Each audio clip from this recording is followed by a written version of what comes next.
അപ്പോൾ എല്ലാവർക്കും ഇന്നത്തെ അപ്ഡേറ്റിലേക്ക് സ്വാഗതം. ഇന്ന് 2 അപ്ഡേറ്റുകളാണ് എത്തിക്കുന്നത്. മഴ മുന്നറിയിപ്പിലേക്ക് പോകാം. യെല്ലോ അലർട്ടും ഗ്രീൻ അലർട്ടുമാണ് ഇപ്പോൾ പ്രഖ്യാപിച്ചിരിക്കുന്നത്. തിരുവനന്തപുരം, കൊല്ലം, പത്തനംതിട്ട, കോട്ടയം, ആലപ്പുഴ, എറണാകുളം, ഇടുക്കി, തൃശ്ശൂർ, പാലക്കാട്, മലപ്പുറം, കോഴിക്കോട്, വയനാട് എന്നീ ജില്ലകൾക്കാണ് ഇപ്പോൾ ഗ്രീൻ അലർട്ട് പ്രഖ്യാപിച്ചിട്ടുള്ളത്.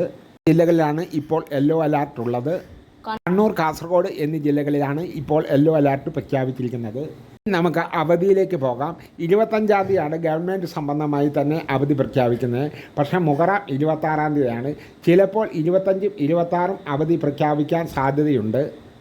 ഇനി നമുക്ക് രണ്ടാമത്തെ അപ്ഡേറ്റിലേക്ക് പോകാം. കൂട്ടുകാർ ആരും സബ്സ്ക്രൈബ് ചെയ്യുന്നില്ല. എല്ലാവരും ഒന്ന് സബ്സ്ക്രൈബ് ചെയ്യുന്ന കാര്യം മറക്കല്ലേ. ഒന്ന് എൻ്റെ കൂട്ടുകാർ സബ്സ്ക്രൈബ് ചെയ്ത് വെച്ചോളൂ.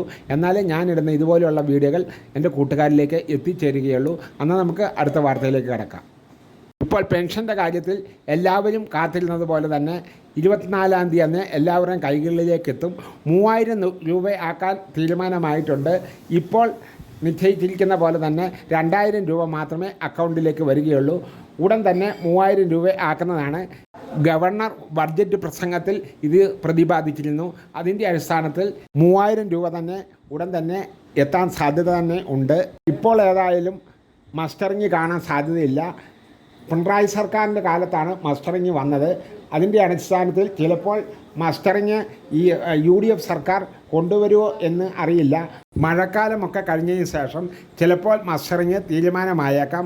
അതുപോലെ തന്നെ വരുമാന സർട്ടിഫിക്കറ്റ് സമർപ്പിക്കേണ്ടവർക്ക് ഇപ്പോൾ ഇതിനു മുമ്പ് വരുമാന സർട്ടിഫിക്കറ്റ് സമർപ്പിച്ചവർ വരുമാന സർട്ടിഫിക്കറ്റ് സമർപ്പിക്കേണ്ടതില്ല. അതുപോലെ തന്നെ ആശാകിരൺ പെൻഷൻ്റെ അപ്ഡേറ്റ് വന്നിട്ടുണ്ട്. അതും ജൂൺ 30-ാം തീയതിക്ക് മുമ്പായി അത് അപേക്ഷ സമർപ്പിക്കേണ്ടതാണ്. കിടപ്പ് രോഗികളെ നോക്കുന്നവർക്ക് വേണ്ടിയുള്ള ഒരു പെൻഷനാണ് ആശാകിരൺ പെൻഷൻ. ലൈഫ് സർട്ടിഫിക്കറ്റ് സമർപ്പിക്കേണ്ട സമയമാണ്.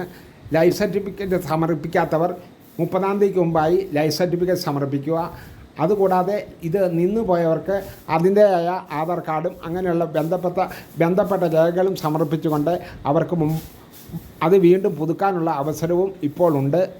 അപ്പോൾ ഇന്നത്തെ വീഡിയോ ഇത്ര മാത്രമേ ഉള്ളൂ. ഇനി ഇതുപോലെയുള്ള അപ്ഡേറ്റുകൾ എൻ്റെ കൂട്ടുകാർക്ക് കിട്ടണമെങ്കിൽ എൻ്റെ കൂട്ടുകാർ ഈ ചാനലൊന്ന് സബ്സ്ക്രൈബ് ചെയ്ത് വെച്ചോളൂ. എന്നാലേ കൃത്യമായി ഞാനിടുന്ന ഓരോ വീഡിയോകളും നിങ്ങളുടെ മുമ്പിലേക്ക് ആ ക്ഷണം തന്നെ ആ അപ്ഡേറ്റുകൾ. ഇന്നത്തെ വീഡിയോ ഇത്ര മാത്രമേ ഉള്ളൂ. Okay, good night.